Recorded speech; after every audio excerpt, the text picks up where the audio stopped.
তুই তুই তুই তুই তুই আবার ফজলু পাগলা কই 1 2 3 4 ফজু হবে গ্রেফতার 1 2 3 4 বাকশাল নো মোর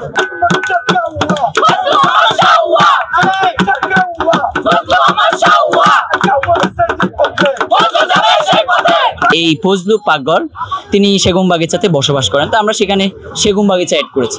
তো এই স্লোগানটা কেন, আপনি প্রশ্ন ছিল এই স্লোগানটা কেন এখন জাতীয় স্লোগান, সব প্রেক্ষাপটে কেন ইউজ হয়। শুনেন, এই জেনারেশনের ছেলেরা এমন কিছু মন্তব্য, এমন স্লোগানগুলো করতে চায় যেগুলো আসলে মানে সমাজের সাথে বিবেকে তাড়না আসে। আমরা দেখেছি বিগত সময় স্লোগানগুলো ছিল এক ধরনের একপাক্ষিক, মানে মানে স্লোগানের মধ্যে কোনো এক ধরনের আমাদের বিদ্রোহ আনার বা আমাদের স্পৃহা আনার, আন্দোলন করা, সেটা কোনো একটা ছিল না। এক ধরনের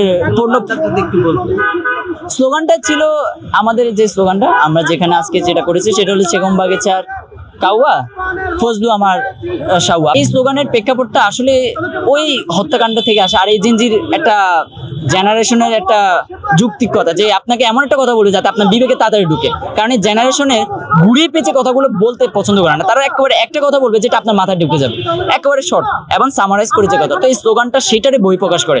আমি যখন এই স্লোগানটা বলবো তখন আপনি আমার কথা বা আমার বার্তা কি ম্যান্ডেটে আমি এখানে দাঁড়িয়েছি সেটা আপনি শুনবেন, আমার ন্যারেটিভটা কি সেটা আপনি শোনার আগ্রহ প্রকাশ করবেন।